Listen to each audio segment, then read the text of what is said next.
Assalamualaikum warahmatullahi wabarakatuh, teman-teman. Kembali lagi di kelas Tuton Perekonomian Indonesia. Sekarang kita ada di sesi 7, di mana kita akan membahas modul 9 atau modul terakhir nih. Pada buku materi pokok ESPA 4314, yaitu tentang globalisasi dan krisis dalam ilmu ekonomi ya. Sebagaimana kita tahu, teman-teman, Indonesia adalah salah satu negara dengan perekonomian terbuka gitu ya. Artinya kita juga welcome terhadap negara-negara lain gitu ya. Kita melakukan trading, kita melakukan perdagangan gitu ya. Nah, ternyata globalisasi atau keterbukaan tadi ini menghasilkan masalah juga gitu ya.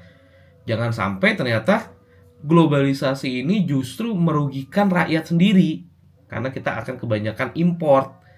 Kita mengkonsumsi produk-produk dari luar, sementara produk dalam negerinya sendiri tidak bisa bersaing. Itu yang akan kita bahas salah satunya ya dalam materi ini gitu ya. Dan kita juga coba menerapkan filsafat ilmu ekonomi Pancasila gitu ya. Kita kan menganutnya kan ekonomi Pancasila nih. Dan bagaimana itu kita kaitkan dengan globalisasi ini gitu ya, teman-teman. Oke, jangan lupa isi absen ya. Terus akses materinya, lalu coba aktif di forum diskusi ya. Terus karena ini adalah pertemuan ketujuh, maka akan ada tugas wajib. Tolong saya mohon teman-teman kerjakannya pada waktu yang telah ditentukan, jangan melewati, karena kalau melewati sistemnya akan tertutup dan nilainya akan nol.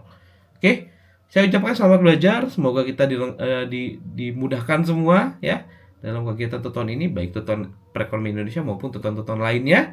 Oke, saya akhiri. Wassalamualaikum warahmatullahi wabarakatuh.